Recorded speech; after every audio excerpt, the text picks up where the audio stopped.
Bonjour, nous allons parler aujourd'hui d'un menu qui pose souvent problème, qui est le menu édition couleur.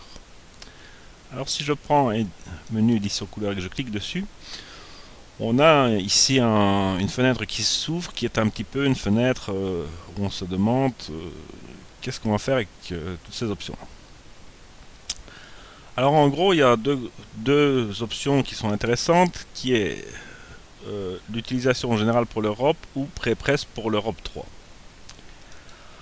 Alors, l'utilisation générale pour l'Europe 3, ça veut dire que toutes les couleurs que vous voyez à l'écran, c'est du RVB, donc qui est un profil colorimétrique dans lequel on a 256 valeurs pour le rouge, 256 valeurs pour le bleu, 256 valeurs pour le vert. Le mélange de toutes ces valeurs-là vous donne toutes les couleurs possibles sur votre écran. La deuxième option qu'on peut prendre, c'est l'Adobe RGB. L'Adobe RGB est plus large, c'est-à-dire qu'on a plus de valeurs possibles dans les rouges ou dans les bleus et dans les jaunes que du RVB classique.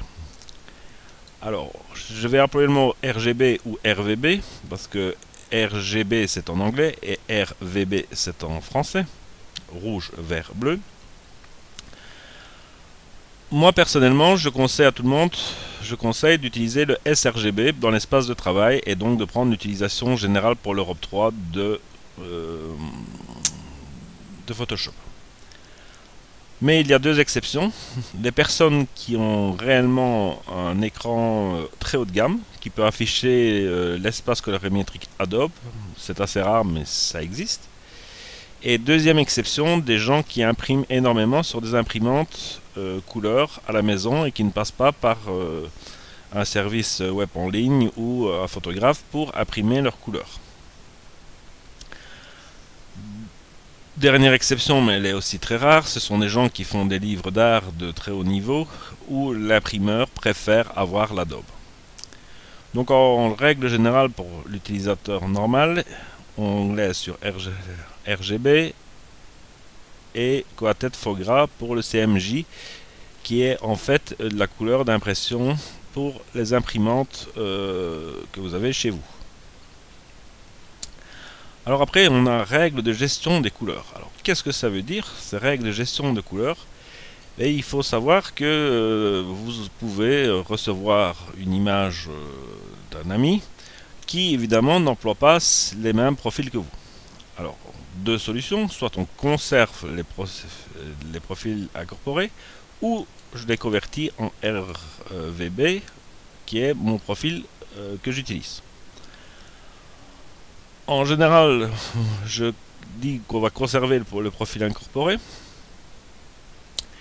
Et si je fais la même chose pour les CMJ et la même chose pour les niveaux de gris.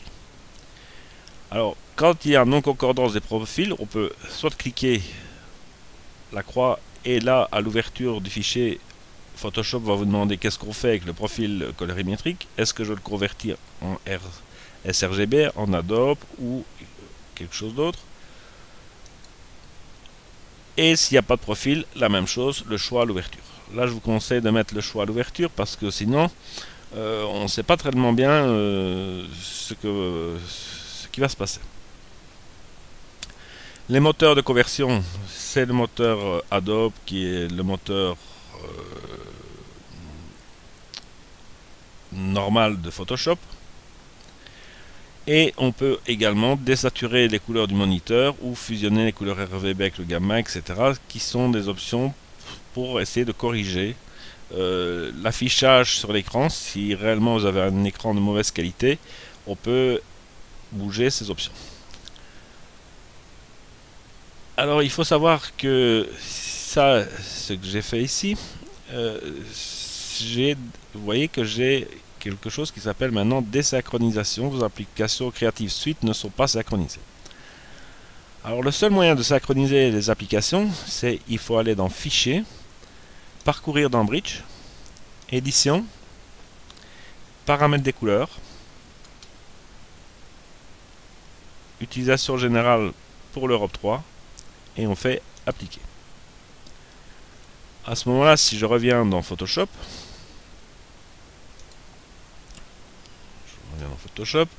je rouvre mon menu couleur. Il me dit maintenant qu'il y a bien synchronisation entre toutes mes applications.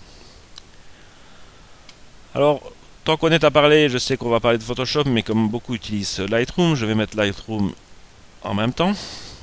Dans Lightroom également, dans Préférences, il y a un menu d'édition externe qui vous permet de sélectionner, lorsque vous envoyez dans Photoshop CC 2014, quel format de fichier vous lui envoyez, si c'est du TIFF ou des PSD, et quel l'espace colorimétrique que vous allez employer. Alors là, je vous conseille vivement d'employer le Profoto RVB. Le Profoto RVB, c'est réellement le profil le plus étendu, point de vue colorimétrique, plus grand encore que l'Adobe, avec toutes les valeurs qu'on peut voir. La résolution 240 ici, ça veut dire qu'on est en 240 dpi. Si vous faites de l'impression très haut niveau, on peut augmenter ces valeurs à 300, voire 350 dpi. Et la compression, soit on n'en met pas, ou soit on met zip. Si on ne met pas de compression, la taille des fichiers augmente grandement. Par contre, si on le met en zip, il y a un temps d'attente qui est léger lorsque vous avez un bon ordinateur, mais qui existe pour décompresser ce zip. À savoir que si vous modifiez les paramètres ici, il faut redémarrer Lightroom pour que ces paramètres soient pris en compte. Si vous utilisez des éditeurs externes, des programmes externes, style Nik Software ou des choses comme ça, c'est ici également que vous allez pouvoir définir comment on passe les couleurs entre les programmes. Moi, je conseille dans le menu éditeur, si c'est Nik Software, de lui donner du Profoto et d'aller en 16 bits composants pour lui donner le maximum de résolution possible. Voilà pour ce qu'on peut dire sur le menu couleur de Photoshop.